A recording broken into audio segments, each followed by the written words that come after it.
Hey everybody, welcome back to my channel. Today I'm going to share with you the beginning of my next Tunisian crochet project. Let me see if I can... I'm recording this a little different.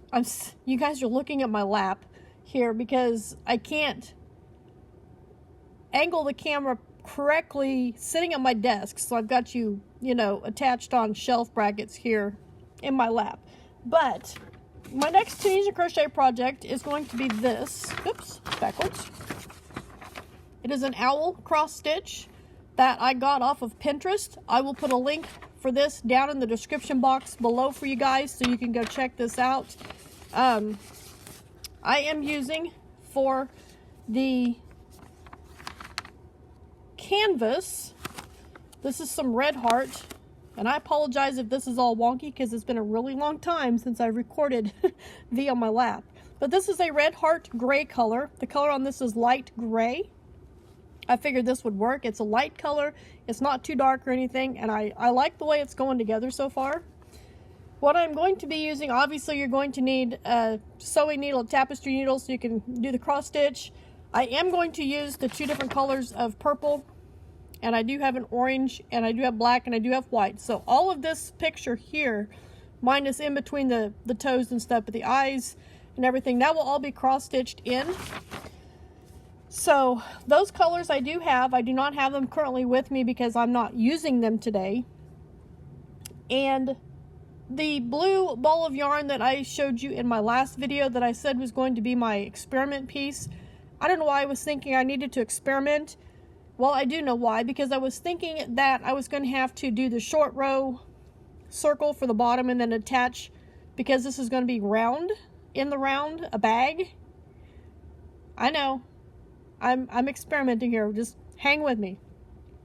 But last night while I was sleeping, or maybe I wasn't sleeping, maybe I was dreaming or going to sleep or whatever it was, I remembered that I have 4 double-ended Tunisian crochet hooks in the size H. Why not make it in the round like this, and then once I get it to the size that I want, then I can go ahead and attach and use my cable hook instead of the, I still could do the 4, wouldn't be that big of a deal, but I am just going to use the cable stitch because honestly it is a little bit easier.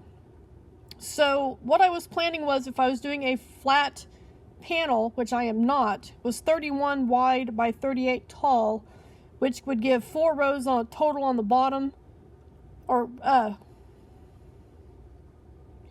and then the top would have 5 rows on top. But since I'm doing it in the round, I wrote it on the back here, I am doing a total of, I started with 8 in the middle, and I'm going to increase 8 times, which will give me 64 loops.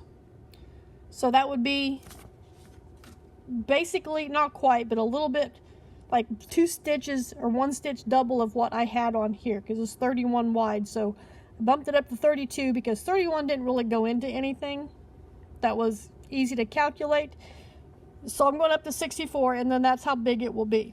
So I thought I would just a little bit here. If you guys have never seen this, this is something that I found on, it's a book that I learned this technique from, with the 4 hooks anyway. And then I just kind of expanded it with the YouTube video when I learned how to do the, in the round with the cable hook. But anyway, I will link this book as well if you guys want to check that out. But it uses 4 double-ended Tunisian crochet hooks. Like I said, I already had 2 of the H previously because this is what I used to make for using hats. Now I use an I. Sometimes I use an H. I'm using an H currently for the hat, which I haven't totally finished it, but I wanted to get started on this because December is only 1 day away. But anyway, I got this started. I am currently up to 5. Had a little interruption there, but anyway, I have currently, there's 5 loops, 1 2 3 4 5, 1 2 3 4 5. So 8 times 5 is 45. 5 10 no 10 20 30 is 40. 9 times 5 is 45. My numbers are never good, so Apologies, I'm not good at math. But anyway, I'm working my way up to 8 because 8 times 8 is 64, and that's the number that I want. So anyway, I thought I would share with you a little bit how I do this. This is not a tutorial. I'm not, I'm just doing this while I talk. But like I said, I will put a link to it's a free book on archive.org that I found. You do have to have an account, but there's no charge for an account. But I'm doing this just the same way that I would do if I were to have a cable hook. Except when I get to the end of my loops, then I have to transfer a loop over to my next hook, which that's not that big of a deal. And I'm wondering, because originally when I first discovered this, I wasn't totally understanding. I was just kind of winging it and going with what I thought the instructions said. But I'm wondering if the instructions were actually meaning to do it the same way as what I have learned to do it with a cable hook. I don't know. And yeah, technically I could do a full hat with the 4 because the maximum number of loops that I can feel comfortable putting on this particular hook that I have, these are the clover hooks, is 20 loops per hook. So that's 80 loops, which is roughly what I do with a hat. Put that back there. This is kind of like working with DPNs, only there's 2 things that are way better using the double-ended crochet hooks over DPNs. Number 1, I can always guarantee that I'm going to have my my next loop going because I have a hook. And number 2, if I drop a stitch, it's not that big of a deal because Tunisian crochet is easy peasy to fix when you mess up. So, and I know you guys just seen this squared off, but I guarantee you it is round. Yes, it is round.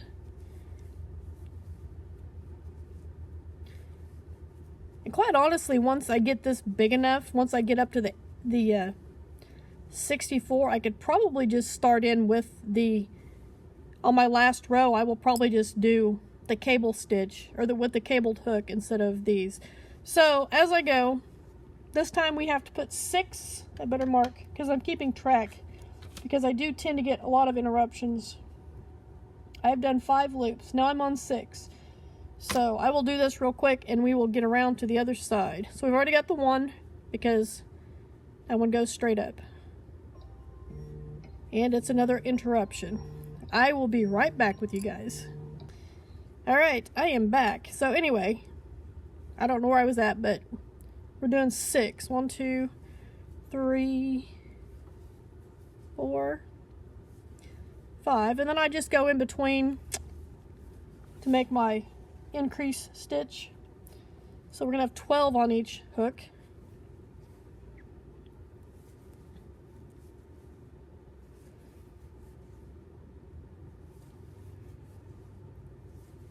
Four, 5, 6. So there's 1 hook.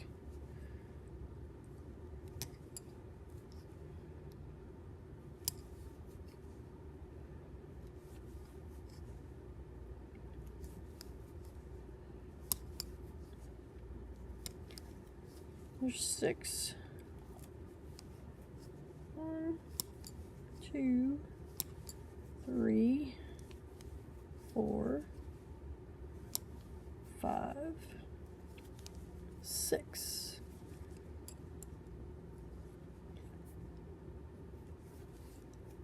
One, 2, 3, 4, 5, 6.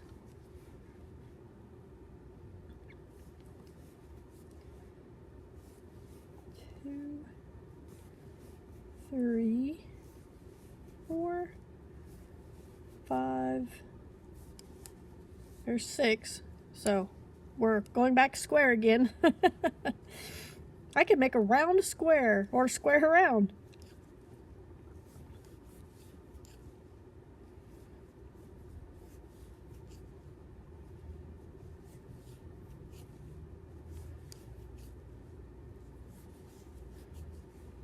6, and then 1. Excuse me. 3, 4, 5, and then this one's kind of tricky just by the way that the last stitch is done, but there is 6. So there we go. We have gone for another increase all the way around. 6 times 8 is 48. So I am almost there.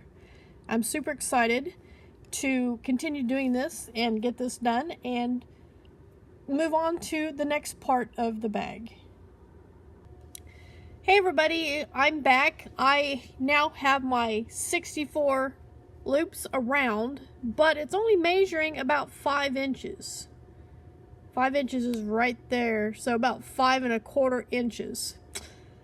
If my estimation is correct, it's going to be 7 inches tall with the number of rows that I need for the cross stitch, which this is a 5-inch ruler, so it's going to be 5. Come on, sorry. It'll be 5, 6, 7. So it's going to be like this tall. What do you think? I don't know. Is that going to be big enough for me to get my hand down in there to cross stitch? We shall see. I'm going to wing it. I'm leaving it that because the owl should take up like the front half or half of the bag. Oh, this is going to be a bag, by the way. The owl cross stitch should take up the front half of the bag, and then the back half obviously wouldn't have anything on it. But at this point, it's not going to matter which side of the bag I put it on. So that is a plus. I also think that because of how small this is, instead of switching to my circular Tunisian hooks, I'm just going to go ahead and use my 4 double-ended hooks to make the rest of the bag as it comes up. So I will check back with you guys when I have finished that much, or if I run across another dilemma, then I will check back in with you.